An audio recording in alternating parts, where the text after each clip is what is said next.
Oi, bom dia, bem-vindos. Esperar aqui juntar só um pouquinho mais de gente e o nosso convidado também chegar.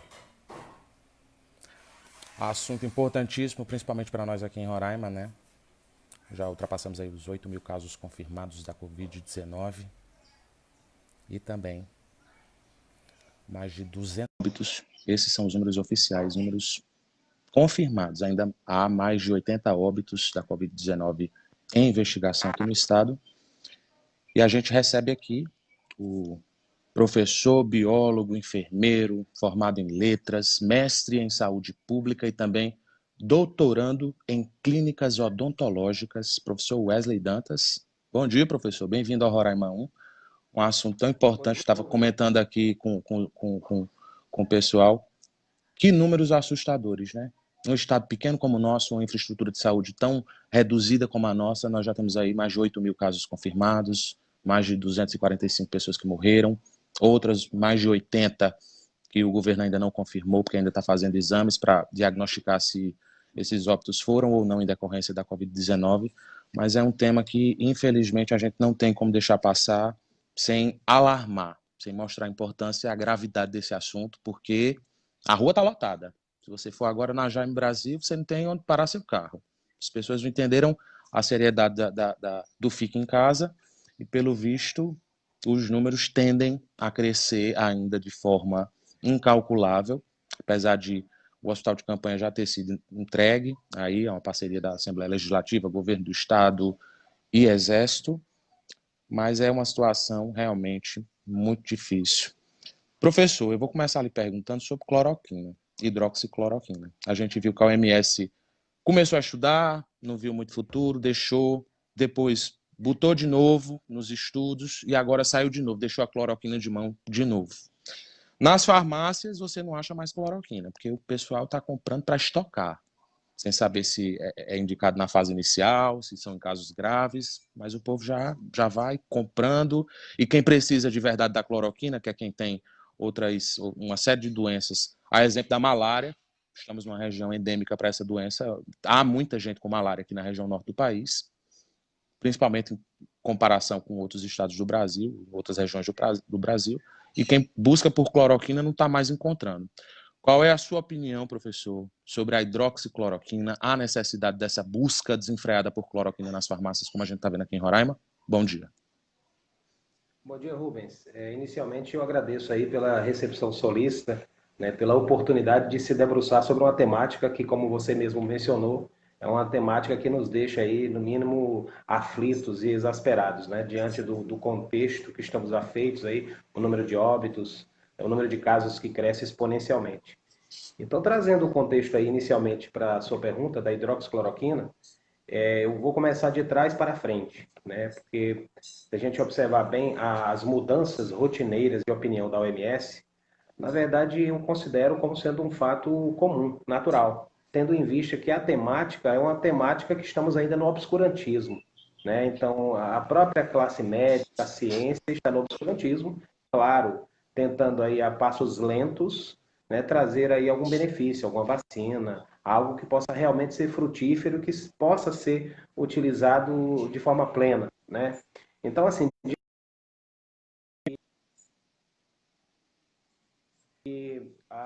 a cloroquina, os estudos que vão saindo sobre elas, nós temos inúmeros, centenas de estudos. Todavia, nós vamos, digamos, enumerar aquilo que seja mais de impacto, né? Então, os três maiores estudos, por isso que eu digo assim, que eu acho normal essa mudança de comportamento da OMS, porque uma hora traz um estudo, depois tem uns especialistas que trazem outra vertente, você tem uma parte da classe médica que se posiciona de uma forma, se contrapondo, você tem outra que se posiciona de outra forma, sempre amparado em estudos. Então, trazendo para a cloroquina. A hidroxicloroquina, os três maiores estudos que você tem o estudo da Universidade de Virgínia, né? Então, esse aí foi com 368 pacientes, todos veteranos de guerra, idosos, né? E, para ser mais específico, em 170 clínicas. Então, esse foi o primeiro estudo. O segundo estudo nós tivemos do New England Journal of Medicine, né, instituto também americano, que trouxe aí 1.376 pacientes, e tivemos aquele mais robusto estatisticamente, que foi o do Instituto The Lancet, com 96 mil pacientes. O que é que esses estudos trouxeram à discussão. A gente sabe que no âmbito do seio populacional, é muito comum comentários sobre os efeitos, o que ela vai ocasionar, efeitos adversos e os efeitos ritmogênicos, vai causar alguma alteração, eu utilizo ou não utilizo? Então, eles foram demonstrar, independente dessa diferença de número de pacientes que foram investigados, né, o que é considerado assim a linha metodológica dos estudos foi a mesma. Qual a linha metodológica? Vamos investigar os efeitos da hidroxicloroquina sobre os pacientes. Tem efeito positivo? Tem efeito negativo? Um pouco mais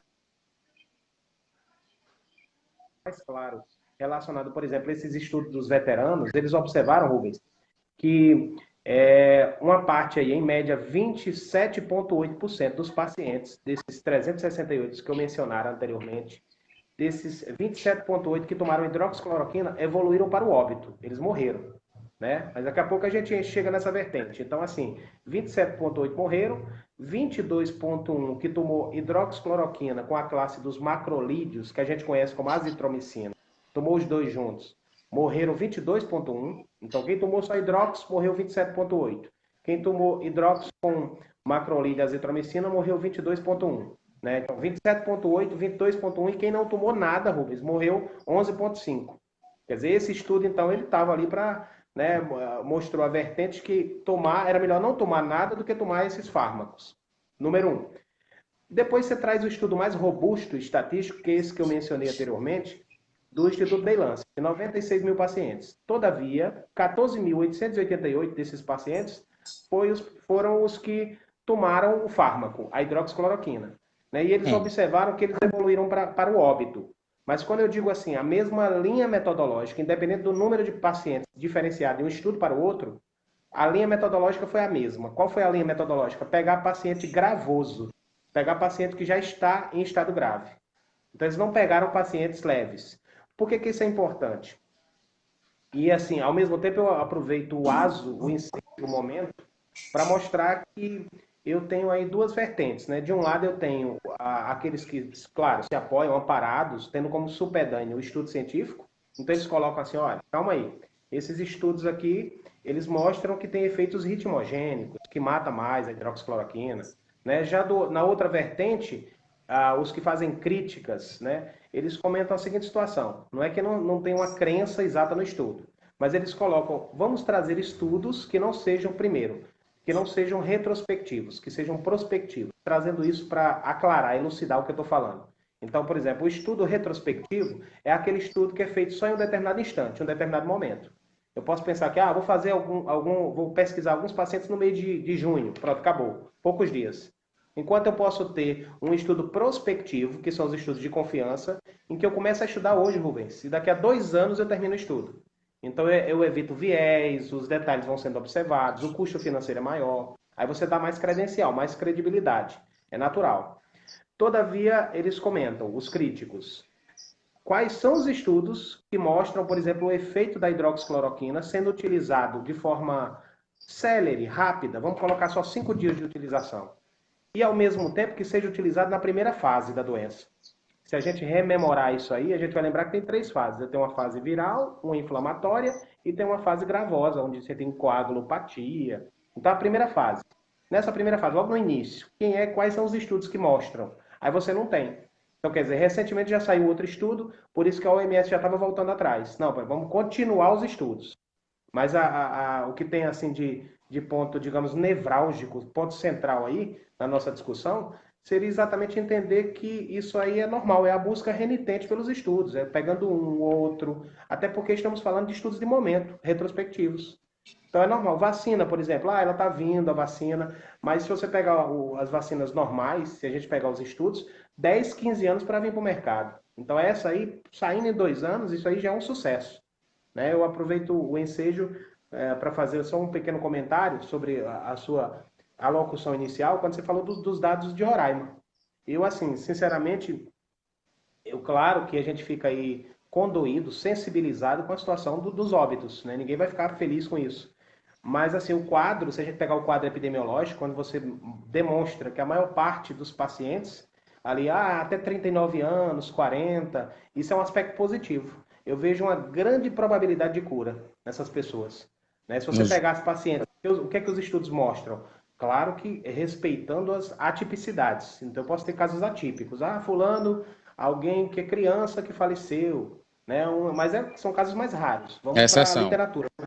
São exceções. Então, qual é o normal? O normal é você pensar assim, cardiopata, hipertenso, diabético, né? Porque esse grupo-alvo, ele já tem uma tendência, tem vaso sanguíneo fragilizado, uma tendência a coágulo, a imunidade dele já é fragilizada. Aí, para terminar de completar, ainda vem um Covid, né? Com relação aos fumantes, professor, eles têm, via de regra, doenças respiratórias com mais facilidade do que outros pacientes, o sistema deles respiratório provavelmente deva ser mais fragilizado. Eles estão sujeitos também à Covid, a entrarem nessas estatísticas fatais com maior facilidade? Excelente pergunta, Rubens. Se a gente trouxer a baile aqui, a discussão, a questão do fumante, naturalmente os estudos, se a gente pegar, por exemplo, estudos de Wuhan, na China, lá onde surgiram os primeiros casos, eles demonstraram que 50% ou mais dos pacientes lá, eles eram fumantes, né? Geralmente do sexo masculino, fumantes, e com doença pulmonar obstrutiva crônica. Então eles começaram a identificar que esses pacientes eles expressam, dentro do contexto genético, da corrente sanguínea, uma proteína que o vírus tem afinidade com ela. Então, se eu, sem querer, claro, fisiológico, mas nós temos um sistema que controla a nossa pressão arterial. Todas as vezes que a nossa pressão arterial cai, eu tenho um sistema renal, na região renal, chamado renina, angiotensina, aldosterona, e que ele é ativado para elevar a nossa pressão, porque o nosso corpo entende que tudo aquilo que é maléfico, ele reage para tentar equilibrar, gerar harmonia, que o corpo, naturalmente, prioriza a nossa saúde. Então, nesse sistema que controla a pressão arterial, chamado renina, angiotensina, aldosterona, o sistema começa no rim, ele vai para o sistema hepático, para o fígado, depois ele passa no pulmão, numa enzimazinha chamada, a sigla dela é ECA, enzima conversora de angiotensina. E o vírus gosta dessa ECA. E o que é que eles observaram? Que o fumante expressa mais a ECA. Quer dizer, quanto mais ECA ele tem, quanto mais enzima conversora de angiotensina, maior a propensão. E concomitante, simultâneo a isso, nós temos estudos demonstrando que as alterações metabólicas do cardiopata, que falamos, do diabético, do hipertenso, também, ao que parece, favorece a expressão dessa enzima, o que é um prato cheio para o vírus, né?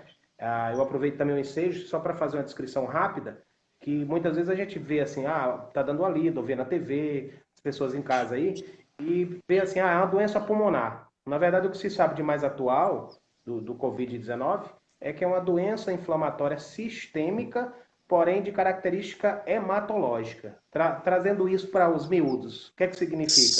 Na, Sangue. na, na prática, as proteínas do vírus, né, nós temos umas siglazinhas de proteína OR8, ORF10, elas vão lá naquele nosso glóbulo vermelho. Todo mundo que está em casa já fez um exame de sangue, sabe o que é uma hemácia. Né? Então ela vai lá dentro da hemácia, as proteínas do vírus, e dissociam o ferro, o mineral ferro, que a gente precisa. O ferro vai na hemácia, junto com aquela molécula chamada hemoglobina, para transportar o oxigênio que a gente inspira para ir para todo o corpo.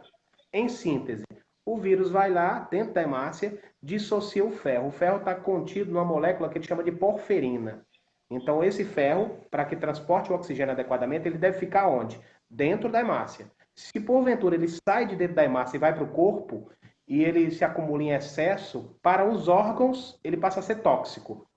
Ele passa a ser tóxico. O que implica dizer? Quando ele diz inflamatória sistêmica, evolui para vários sistemas. Você vê paciente com Covid que tem insuficiência renal, cardiopatia, AVC, quer dizer, uma série de problemas hepáticos, que quanto mais ferro eu tenho, mais processos inflamatórios e danos celulares eu tenho. Aí você vai no médico, todos aqueles marcadores lá dos médicos, marcadores sorológicos, que indicam que tem lesão das células, processos inflamatórios, estão aumentados. Troponina C, desidrogenase lática, né? São vários que a gente tem. Tem um chamado interleucina, a interleucina C está aumentada, tudo, e os processos de coagulação, porque sempre que eu tenho um vaso sanguíneo danificado, eu tenho um mecanismo fisiológico que a gente chama de cascata de coagulação, se formando, para formar um coágulo, para não deixar o sangue vazar, sair, extravasar. Então aí quando eles investigam os marcadores de coagulação, todos aumentados também. Então fibrina, dímero, aí teve uma médica lá que teve audácia, né?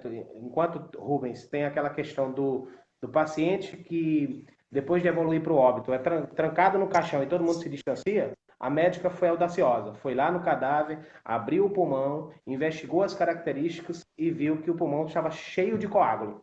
A partir daí já deu um plim para ela, ela já disse, opa, vamos introduzir aqui anticoagulante. Aí por isso que, claro, que você tem aquela variedade de fármacos e na fase mais pujante, ali, mais evoluída, você utiliza anticoagulante. Professor, com relação à imunidade, como se traz essa resistência, se fortalece essa resistência do nosso organismo? Na verdade, eu costumo dizer o seguinte, né? Claro que é uma premissa trivial, todo mundo está sempre buscando ali, vitamina C, vitamina D. Claro, é uma coisa. Atividade física. As pessoas podem não estar fazendo fora da residência, mas tem várias pessoas que fazem atividade física na própria residência. Se a gente pegar, calma, só alimentação. Vamos tentar reduzir aí a ingesta excessiva de carboidratos, de gorduras. Vamos potencializar uma alimentação rica em vitamina C, né, em frutas aí ricas em vitamina C. Penso a isso, associado a isso, a gente pode pensar na questão do controle. Eu coloquei que tudo aquilo era critério de risco, diabetes. Então vamos encontrar hipertenso, vamos controlar a sua pressão arterial. Tanto que tem estudos que demonstram, né, que à medida que você controla esses mecanismos, você tem pacientes que, mesmo sendo hipertensos, né, eles evoluem para uma sintomatologia leve, mesmo sendo hipertensos, sendo diabéticos. Por quê? Porque nunca deixaram de tomar sua medicação, né? Então tudo isso vai favorecendo o contexto imune, né? Qual é a hora, então, de procurar atendimento? Até para evitar uma superlotação aí de unidades de saúde, de hospitais. Quando eu devo procurar um médico? Na verdade, Rubens, nós sabemos que hoje, se vocês pegarem aí todas as unidades básicas de saúde, se nós pegarmos todas as unidades básicas de saúde, o atendimento, na verdade, ele foi colocado dentro de 8 unidades básicas para evitar aquela aglomeração de pacientes que tem Covid com quem não tem Covid, né? E essa busca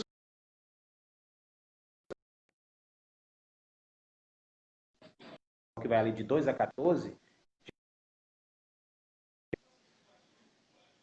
mas é quase com a regra, vamos colocar assim. Então, geralmente, quando você tem a primeira manifestação, aquilo ali, no seu cálculo, você está, quantos dias eu tenho? Às vezes a população está em casa e está fazendo uma pequena contagem, está duvidoso de quantos dias ele tem. Mas, geralmente, quando ele tem o primeiro sintoma, ele já está no 5º dia.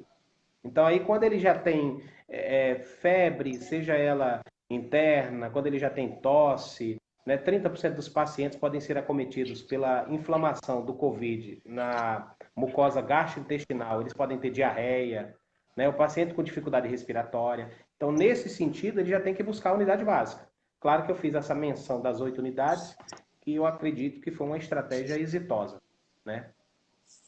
Tá certo, tá certo. A gente conversou com o professor, biólogo, enfermeiro, profissional de letras também, mestre em saúde pública e doutorando em clínicas odontológicas, professor Wesley. Muito obrigado pelos seus esclarecimentos aqui ao Portal Roraima 1.